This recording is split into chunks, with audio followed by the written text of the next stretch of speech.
तो हेलो दोस्तों, कैसे हो आप। तो आज की वीडियो में हम बात करने वाले हैं सेल चैप्टर के बारे में। सेल चैप्टर जो है 9th का एक बेसिक चैप्टर है जिसको हमें समझना ज़रूरी है। हम ह्यूमन बॉडी का समझें या प्लांट के सेल के बॉडी का, हमें उसको सेल को समझना ज़रूरी है। फ़िलहाल हम ह्यूमन वाले सेल की बात करने वाले हैं, तो हम सेल के जो ह्यूमन वाला जो सिस्टम वाला है उसमें पढ़ेंगे। मतलब मैं आपको ह्यूमन एनाटॉमी वाला जो सेल है वो पढ़ाने वाला हूँ अभी, ठीक है। तो अभी के वीडियो में यही मिलेगा अभी। तो आगे ही और सीरीज़ जो बनेंगी इनकी सेल की, उसमें हम प्लांट के भी ऐड ऑन कर लेंगे। तो चलिए, पहले मैं आपने भी बहुत पढ़ा होगा सेल के बारे में, तो आप भी थोड़ा सा समझने की कोशिश करिएगा। और पहले आप देख लीजिए यहाँ पे आपको दिखाई दे रहा है कि नहीं, क्योंकि मेरी बहुत सारी वीडियोस में यही दिक्कत होती है कि दिखाई नहीं देता। तो अभी आपको दिखाई दे रहा होगा। मैं थोड़ा बड़ा लिखने की कोशिश भी करूँगा, ठीक है। ये बोर्ड छोटा है बट आपको चल जाएगा काम, कोई बात नहीं, ठीक है। तो सेल क्या है? सेल जो है एक बेसिक स्ट्रक्चरल यूनिट है या बेसिक फंक्शनल यूनिट है हमारे लाइफ की, ठीक है। अब हमारी जो वो उसका जो सबसे छोटा पार्टिकल, सबसे छोटा, ठीक है। जैसे एक चौक का एग्जांपल ले लेते हैं। चौक है जैसे, तो चौक का एक सबसे छोटा पार्टिकल जो डस्ट पार्टिकल होता है उसका, जो उड़ जाता है, ठीक है, वो पार्टिकल जो है वो है सेल, ठीक है। हमारी बॉडी के अंदर ऐसे बहुत सारे सेल्स हैं, ठीक है। और आपने पढ़ा भी होगा, बहुत सारे सेल्स को मिला के बनता है एक लिविंग टिश्यू, ठीक है। तो हर एक टिश्यू होगा, डिफरेंट फंक्शन करेगा। तो इसके ऊपर अगर मैं 3 पॉइंट या 4 पॉइंट लिखना चाहूं तो मैं क्या लिखूंगा, ठीक है। तो सबसे बेसिक पॉइंट क्या लिखूंगा मैं? It is the basic unit of life, ये लिख सकता हूं मैं। तो लिख लेता हूं यहां पे, it is basic unit of life. Life की बेसिक यूनिट है ये तो पता चल गया कि बेसिक यूनिट है, ठीक है। ये बेसिक यूनिट है, साथ के साथ क्या है? स्मॉलेस्ट यूनिट भी है। Smallest unit of living tissue, एक टिश्यू का सबसे छोटा वाला पार्ट, एक टिश्यू के अंदर सबसे छोटी यूनिट जो है उसको हम सेल कहते हैं, ठीक है। उसको हम सेल कहते हैं। अब सेल जो है डिफरेंट टाइप्स के जो सेल होंगे वो डिफरेंट फंक्शन करेंगे, ठीक है। तो सेल ऑफ डिफरेंट टिश्यू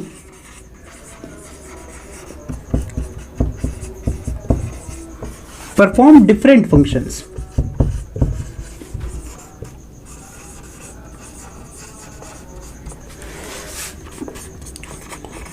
ठीक है।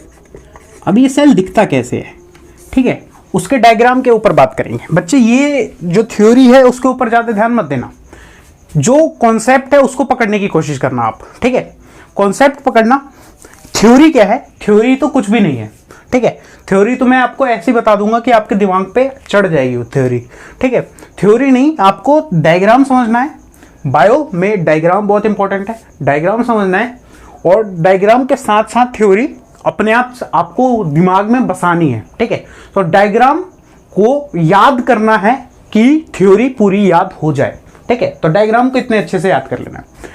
तो बेसिक ये 3 पॉइंट है जिसको आप अगर सेल के ऊपर आए कुछ लिखने के लिए तो ये लिख सकते हैं, ठीक है। तो आप इसको लिखना चाहें तो वीडियो को पॉज करके आप लिख सकते हैं, फिर मैं आगे बढ़ता हूं, ठीक है। अब हम बात करने वाले हैं बच्चों कि जो बहुत सारे डिफरेंट टाइप्स ऑफ सेल हैं हमारे बॉडी में। आपको पता ही होगा कि लॉन्गेस्ट सेल कौन सी है, फिर आपकी जैसे कि मैं बोल दूं मैं कि कोई अलग अलग सेल हैं जिसमें अलग अलग प्रोटीन से जो सेल बनी है, तो उसके बारे में भी थोड़ा पढ़ते हैं, ठीक है।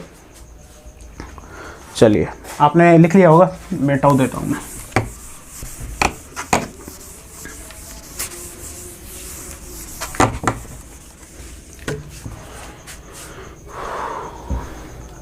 चलिए बच्चे, तो अब पढ़ने वाले हैं सेल के बारे में कि सेल के कुछ टाइप में अगर मैं बात करूं तो एक ही फैक्ट बताऊंगा मैं, आप भी थोड़े से फैक्ट ढूंढिएगा।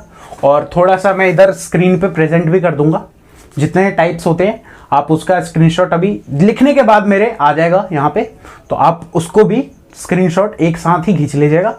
जिसमें हम बात करेंगे लॉन्गेस्ट कौन सा होता है, स्मॉलेस्ट कौन सा होता है, सबसे जिसमें कौन कौन से प्रोटीन होते हैं वो अलग होते हैं। तो कुछ कुछ सेल्स के यहाँ पे एग्जांपल दे दूंगा, आप जाके वहाँ पे चेक कर सकते हैं, स्क्रीनशॉट खींच सकते हैं इसका, ठीक है। तो एक बेसिक बता दूं, तो बेसिक में क्या है, मैं लेता हूं नर्व सेल का example. Nerve cell, nerve cell, nerve क्या है, पहले तो नर्व समझना जरूरी है, ठीक है।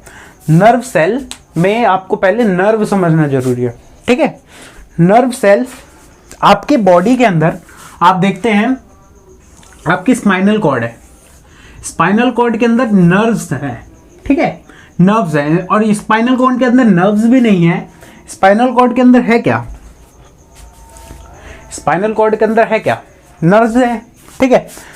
नर्व्स जो हैं, कुछ नर्व्स बाहर निकल रही हैं और कुछ नर्व जो हैं हमारे ऑर्गन के हमारे ऑर्गन के सिग्नल्स को ब्रेन तक ले जाती हैं, और कुछ जो होती हैं, मतलब दूसरी वाली जो होती हैं वो लेके आती हैं ब्रेन से, ठीक है। तो ये इतना आपको पता होगा। तो वो जो सेल्स हैं, जो नर्व सेल्स हैं, ठीक है, वो उन छोटी छोटी नर्व्स को बनाती हैं, ठीक है। नर्व सेल के नर्व्स के अंदर जो सबसे छोटी यूनिट है उसको बोलते हैं नर्व सेल्स। तो nerve cell is the longest cell in our body, सबसे लॉन्गेस्ट सेल, ठीक है। एक और फैक्ट बता दूं, ओवम सेल, फीमेल का जो आपका गैमेट होता है, फीमेल गैमेट, उसमें ये ovum cell is the longest, ovum cell is the largest, ovum cell is the largest cell in our body, ठीक है। तो ये कुछ फैक्ट्स हैं, अब यहाँ पे स्क्रीन पे विजुअल कर दूंगा मैं आपको, तो आप इनको भी पढ़ सकते हैं, ठीक है। और आप इनका स्क्रीनशॉट खींच सकते हैं, वीडियो को पॉज करके आप ले भी सकते हैं इसका स्क्रीनशॉट। चलिए फिर आगे बढ़ते हैं इसको।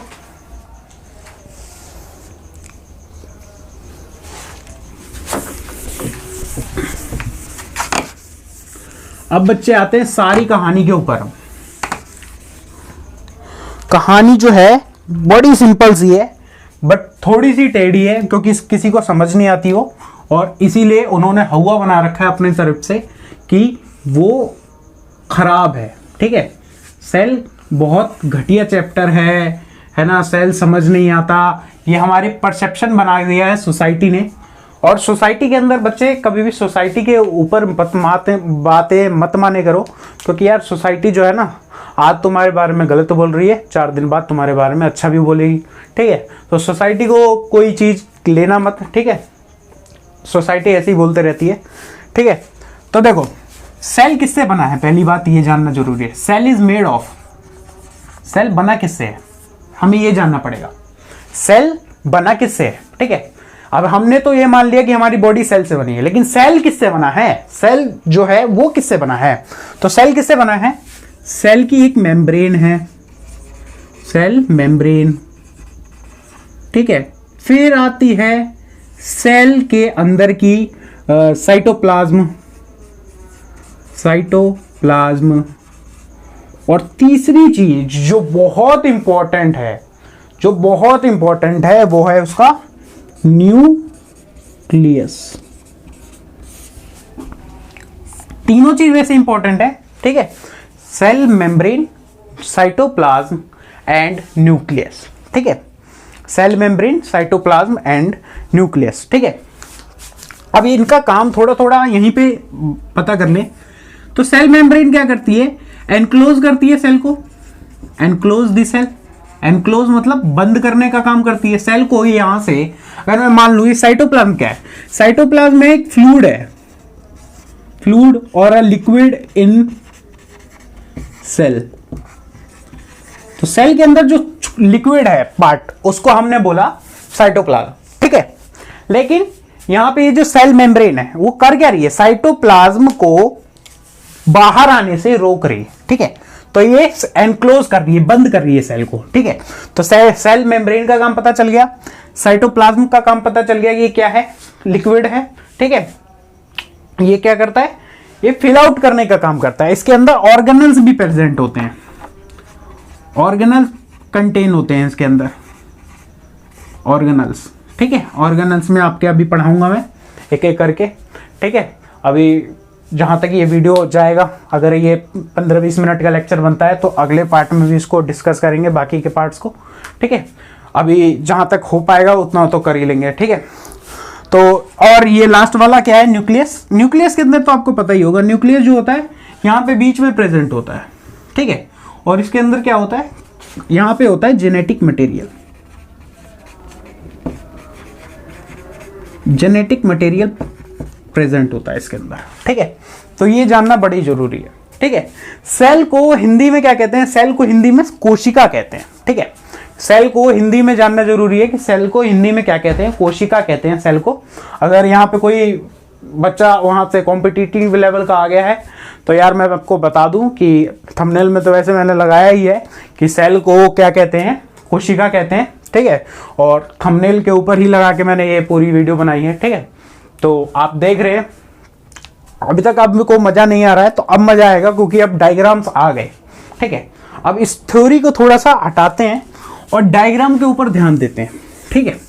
डायग्राम से ही हम थ्योरी थोड़ी समझने की कोशिश करेंगे, ठीक है। बड़ी इजी है, बड़ा इजी टॉपिक है। लोगों ने थोड़ा सा गलत बना भी रखा है इसको, परसेप्शन नहीं बनाएंगे हम, करने की कोशिश करेंगे और करोगे तो बच्चे हो जाएगा, कोई बड़ी बात नहीं है इसमें, ठीक है। चलो करते हैं।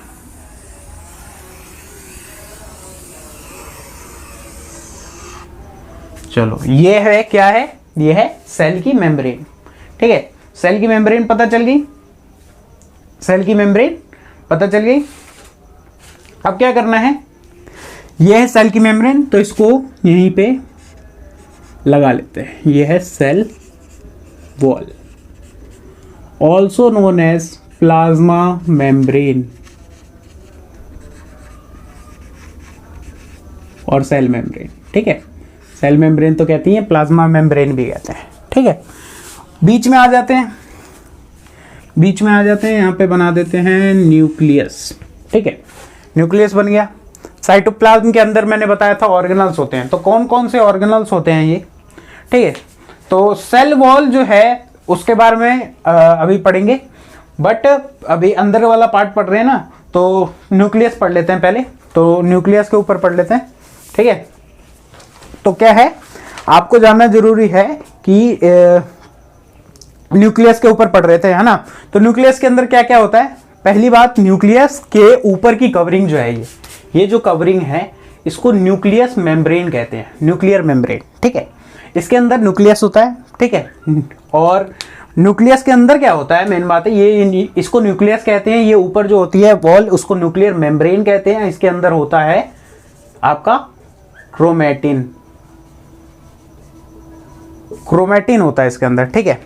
क्रोमैटिन क्या होता है बच्चे, क्रोमैटिन आपको पता है, क्रोमैटिन आपको पता होगा, क्या कहते हैं क्रोमैटिन को,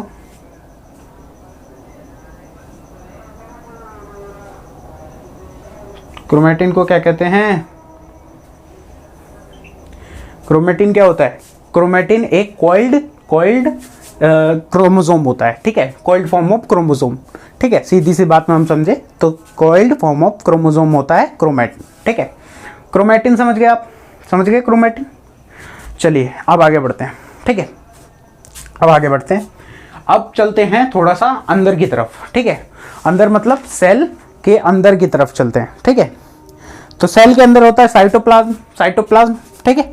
और साइटोप्लाज्म के अंदर क्या होता है, दो चीजें होती हैं साइटोप्लाज्म के अंदर, ठीक है। पहली चीज जो होती है उसको बोलते हैं हम माइटोकॉन्ड्रिया, माइटोकॉन्ड्रिया। माइटोकॉन्ड्रिया का नाम आते ही हम लोग पहले ही बोल देते हैं, it is the power house of the cell, ठीक है। तो सेल के अंदर जो पावर हाउस, मतलब जो काम कर रहा है, एनर्जी प्रोवाइड करने में जो हेल्प कर रहा है हमें, वो है आपका क्या कहते हैं, माइटोकॉन्ड्रिया, ठीक है। माइटोकॉन्ड्रिया कौन सा है, जो सेल के ऊपर। और अगर मैं बात करूं क्या कहते हैं, दूसरी चीज है ईआर। ईआर मतलब एंडोप्लाज्मिक रेक्टिकुलम, ठीक है। एंडोप्लाज्मिक रेक्टिकुलम जो होता है ये न्यूक्लियस मेम्ब्रेन से एनवलप न्यूक्लियर मेम्ब्रेन से शुरू होता है बनना, ठीक है। तो न्यूक्लियर मेम्ब्रेन से ही ये बनना शुरू होता है, ठीक है।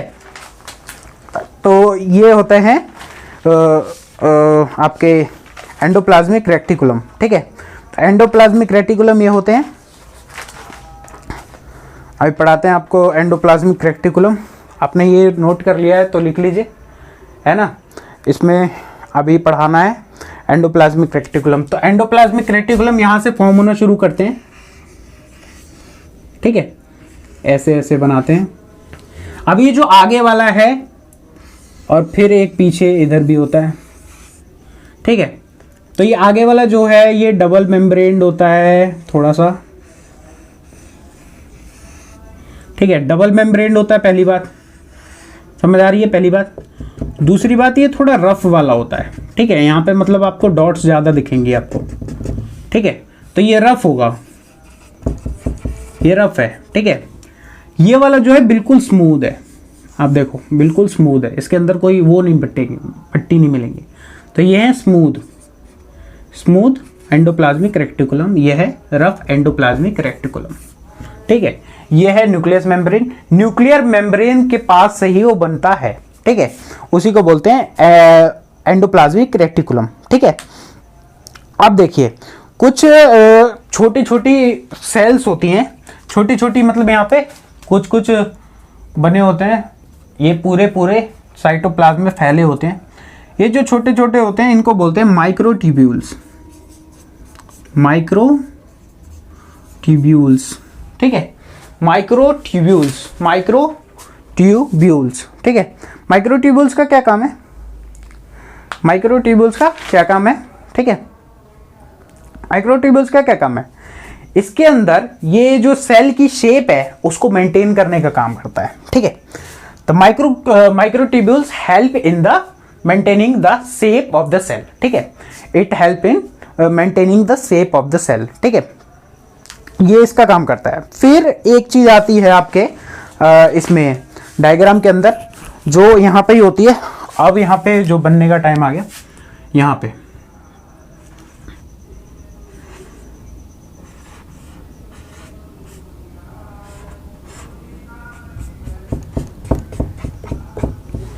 ये क्या है, देखिए ये क्या है, आप सब पूछेंगे ये क्या है। देखिए ये है सेंट्रोजोम, ठीक है, ये है सेंट्रोजोम, ये है सेंट्रोजोम, ठीक है। और जो ये नीचे लाल लाल ये बने हुए हैं ये है स्पिंडल्स, ठीक है, ये है स्पिंडल्स, ठीक है। और ये है रेजिंग स्पिंडल्स, ये आपको साफ दिख रहा है कि ये जो है ये रेज दिखा रहा है। तो ये साइटोप्लाज्म है, ठीक है। चलिए अब आगे बढ़ते हैं। चलिए अब एक एक का फंक्शन समझने की कोशिश करेंगे, ठीक है।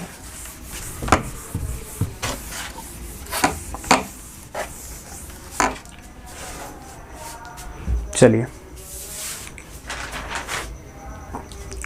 तो पहले अगर सेल वॉल की बात करें, सेल वॉल, तो सेल वॉल की अगर बात करूं मैं, तो सेल वॉल को क्या बोलूंगा मैं, एक एक्सटर्नल बाउंड्री, ठीक है, इट इज एक्सटर्नल बाउंड्री, ठीक है। तो लिख लेता हूं पहला point, it is external boundary of cell.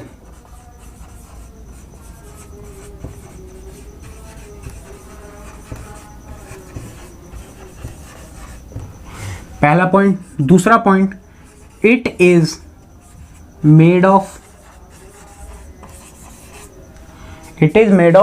ठीक है। ये किस चीज से बना है, ये जो है वो किस चीज से बना है, ये बना है मेनली दो चीजों से। एक होता है आपका लिपिड, दूसरा होता है आपका प्रोटीन।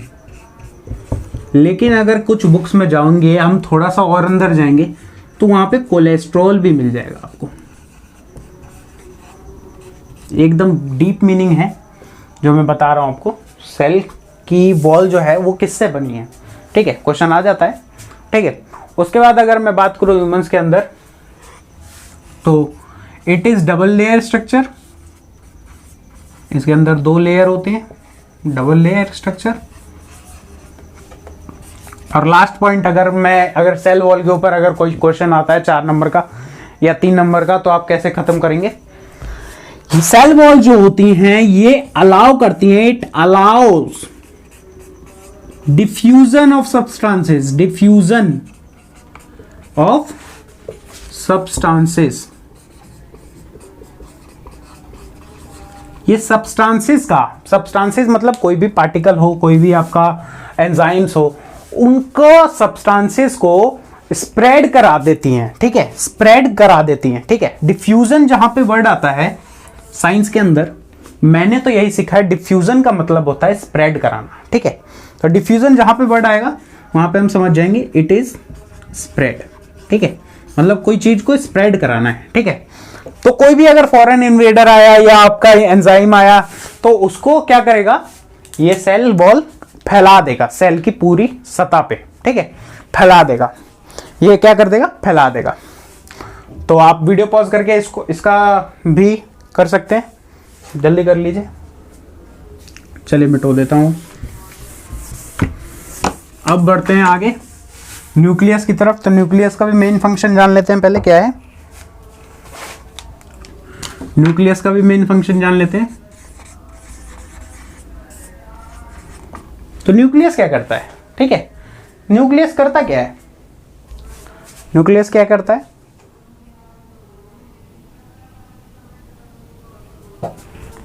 न्यूक्लियस क्या करता है, न्यूक्लियस एक लार्ज स्ट्रक्चर है सेल का, ठीक है, लार्जेस्ट स्ट्रक्चर इन सेल, ठीक है।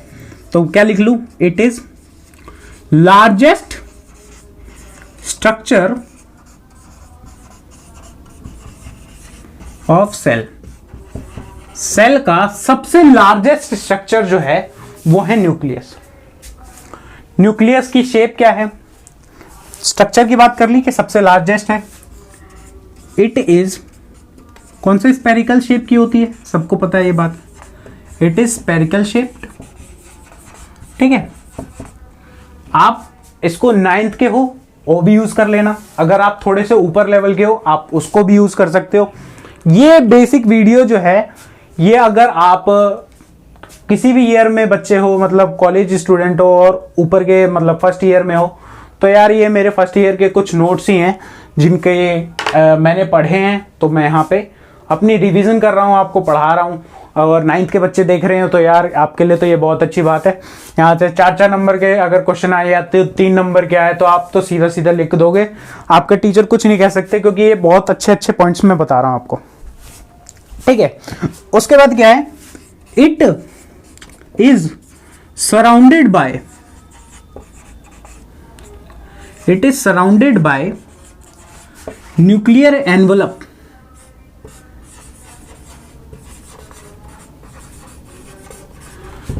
न्यूक्लियर एनवलप के सराउंड करता है। न्यूक्लियर एनवलप जो होता है, न्यूक्लियर एनवलप मतलब उसका जो मेम्ब्रेन एक टाइप से कह सकते हैं, मेम्ब्रेन जो है वो उसके सराउंडिंग होती है, ठीक है। और इसके अंदर 2 चीज होती है, तो वो भी लिख सकते हैं हम पॉइंट इसके अंदर। इट कंटेन्स 2 चीज, कौन सी 2 चीजें, 2 चीजें कौन सी है, 2 चीजें आपको पता ही होंगी। पहली चीज क्या थी, chromatin, chromatin coiled form of DNA, ठीक है, coiled form of chromosome, sorry coiled form of chromosome, ठीक है। और दूसरी चीज क्या है, दूसरी चीज है क्या चीज, दूसरी चीज है न्यूक्लियोलस, न्यूक्लियोलस, ठीक है। तो क्रोमैटिन का मतलब समझ गए, अब न्यूक्लियोलस का समझते हैं इसी के बाद, ठीक है। तो आप पहले लिख लीजिए इसको, थोड़ी वीडियो लंबी हो सकती है यार, तो अगर पूरा देख के जाओगे तो यार कुछ लेके जाओगे, खो के नहीं जाओगे, ठीक है, ये बात तो गारंटी कह रहा हूं। तो चलो लिख लोगे तो जल्दी पॉज करके लिख लो यार, चलो यार आपने लिख लिया होगा। चलो अब न्यूक्लियोलस समझते हैं। न्यूक्लियोलस क्या, तो न्यूक्लियोलस वो है, जैसे मैंने मान लो कि यहाँ पे मैं बना लेता हूँ सेल, ये सेल था, सेल के अंदर ये है न्यूक्लियस, न्यूक्लियस के अंदर जो है क्रोमैटिन के साथ वो है न्यूक्लियोलस, ठीक है, क्रोमैटिन के साथ जो है वो है न्यूक्लियोलस, ठीक है। तो यहाँ पे न्यूक्लियोलस, न्यूक्लियोलस, न्यूक्लियोलस, ओलस मतलब अंदर, ठीक है, ओलस आप अंदर याद कर सकते हो, ठीक है। अब ये क्या है, न्यूक्लियोलस क्या है, it is a cold filament structure, ठीक है, इट इज कॉइल्ड, पहली बात कॉइल्ड है, फिलामेंट स्ट्रक्चर है, फिलामेंट बना हुआ है इसमें स्ट्रक्चर,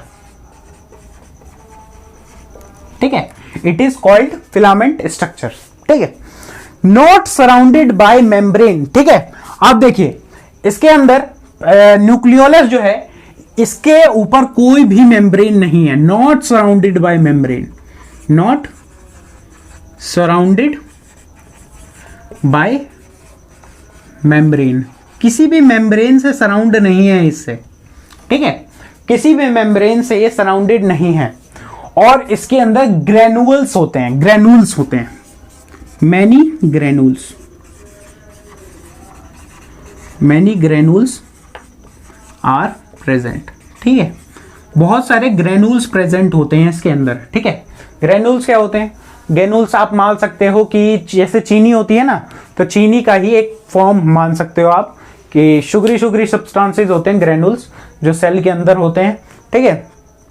और क्या होता है, ये क्या करता है, राइबोसोमल, ये क्या करता है, राइबोसोमल आरएनए को सिंथेसाइज करता है, ये है बेस्ट पॉइंट इसके अंदर का, तो इसको मैं रेड पॉइंट से लिख देता हूं, it synthesize ribosomal RNA, ribosomal RNA को सिंथेसाइज करता है कौन, न्यूक्लियोलस, ठीक है, बेस्ट पॉइंट है इसका। आपसे पूछा जा सकता है सीधा सीधा एक नंबर में यार कि राइबोसोमल आरएनए को कौन करता है, ठीक है, सिंथेसाइज, तो कौन करता है, न्यूक्लियोलस करता है, ठीक है।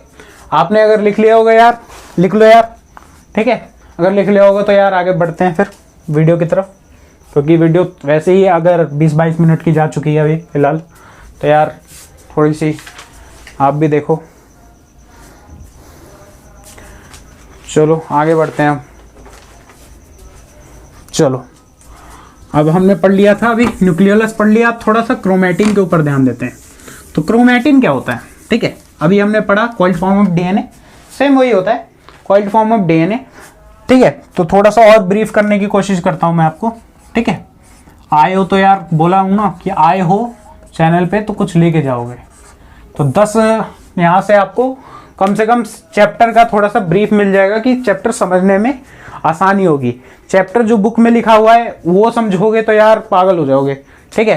तो थोड़ा सा मेरा पॉइंट 4-5 अगर लिखना चाहो तो यार बेस्ट है यार, क्योंकि यार इससे बढ़िया तो आपको मिलेगा ही नहीं। तो सीधा सीधा लिख दूं मैं अगर, तो क्या लिखूंगा, coiled structure, coiled, it is coiled structure called chromosome, ठीक है, कॉइल्ड स्ट्रक्चर कॉल्ड क्रोमोसोम, ठीक है। लेकिन क्या है, ये क्रोमोसोम, क्रोमैटिन जो है वो क्रोमोसोम में चेंज कैसे होता है, ठीक है, इसके ऊपर एक प्रोसेस है, ठीक है। तो कॉइल्ड फॉर्म जो है वो है क्रोमैटिन, क्रोमोसोम जो बनेगा वो कैसे बनेगा, सेल डिवीजन के टाइम पे, सेल जब डिवीजन हो रहा होगा तो क्रोमैटिन जो होगा वो क्रोमोसोम में चेंज हो जाएगा, ठीक है। तो यहां पे हमें थोड़ा सा ध्यान देना है, अगर ऐसे हवाबाजी में नहीं जाना है, ठीक है, कि डायरेक्ट क्रोमैटिन का आया तो लिख दिया मैंने कि कॉइल्ड फॉर्म ऑफ क्रोमोसोम, नहीं, in on the cell division, ठीक है, सेल डिवीजन के टाइम पे होगा, क्रोमैटिन जो होगा वो क्रोमोसोम में चेंज हो जाएगा, ठीक है।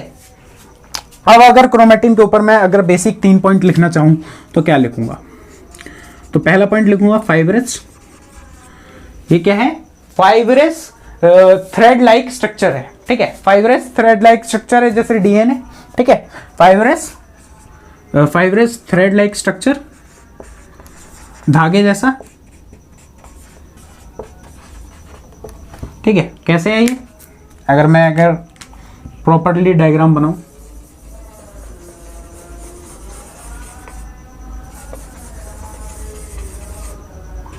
ये देखो, ये कुछ ऐसा दिखता है, ठीक है। तो it is a fibrous thread like structure, ठीक है, थ्रेड लाइक स्ट्रक्चर ये तो मान गए आप, ठीक है। दूसरी बात क्या है, इसके अंदर है क्या, ये जानना जरूरी है।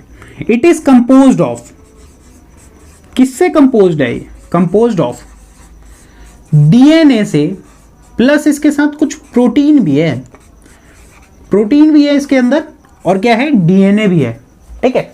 तो क्रोमोसोम से ही डीएनए आता है, और डीएनए क्या करता है, प्रोटीन की सिंथेसाइज करता है, प्रोटीन इनके अंदर होता है, ठीक है। और मेन काम क्या है क्रोमेटिन का, जो मेन काम है उसको अब मैं ब्लैक से लिख देता हूं, पहले वाला मैंने रेड से लिख दिया था, अब लिख देता हूं। इट क्या, इट कैरीज जेनेटिक इंफॉर्मेशन, ठीक है, it carries genetic information, genetic information को कैरी करता है, ठीक है। आपको समझ आ रहा होगा, समझ आ रहा होगा कि आपने जो पढ़ा है उसमें और इसमें थोड़ा सा तो डिफरेंस है, ठीक है। क्योंकि यार डिफरेंस किताबी रट्टा मारने में नहीं होगा, किताबी रट्टा मारोगे तो यार फंस जाओगे, ठीक है।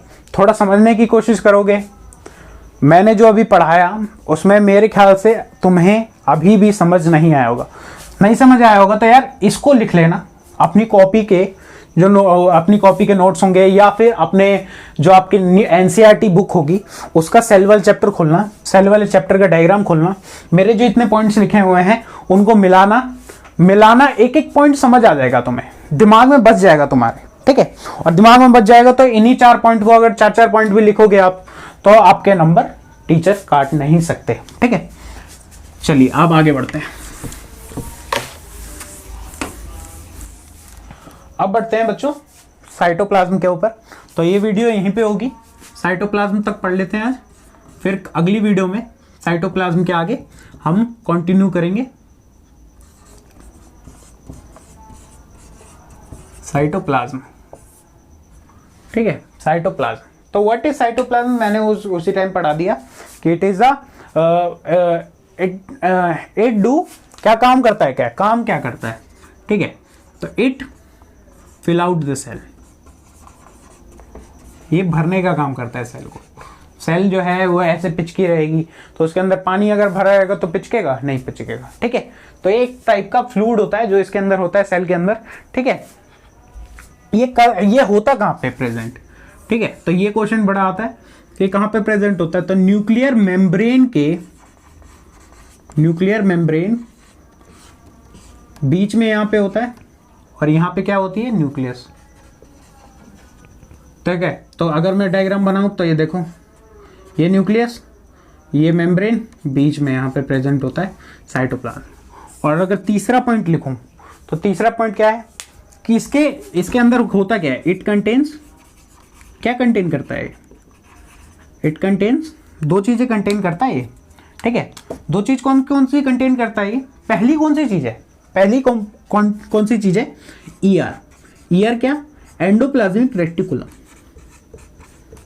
एंडोप्लाज्मिक रेटिकुलम, ठीक है। और दूसरी चीज क्या है, mitochondria, power house of the cell, ठीक है। तो अगली वीडियो में हम बात करने वाले होंगे ऑर्गेनल्स के ऊपर, ठीक है। होप आपको ये वीडियो बहुत अच्छी लगी होगी, अच्छी लगी हो तो एक लाइक कर देना यार, चैनल को सब्सक्राइब भी कर देना यार। और अगर ये वीडियो अभी तक अच्छी लगी है यार तो नीचे कमेंट करके बता देना मेरे को कि कैसी वीडियो अभी तक लगी है। कोई अगर प्रॉब्लम आ रही हो तो यार बता दो यार नीचे, कुछ समझ ना आ रहा हो तो भी बता दो यार नीचे। अगर सच में अच्छी वीडियो लगी है तो यार कर दो यार सब्सक्राइब, ठीक है। और सब्सक्राइब कर दो यार जल्दी जल्दी यार, हमें जल्दी ही पहुंचना है 1000 तक, तो यार 1000 तक तो पहुंचाओ कम से कम, ठीक है। ज़्यादा से ज़्यादा इस वीडियो को शेयर करो अगर तुम्हें समझ आया है तो, ठीक है। समझ नहीं आया तो कोई बात नहीं है, ठीक है। समझ आया तो शेयर कर दो, ठीक है। और शेयर कर दो यार। तो मिलते हैं नेक्स्ट वीडियो में।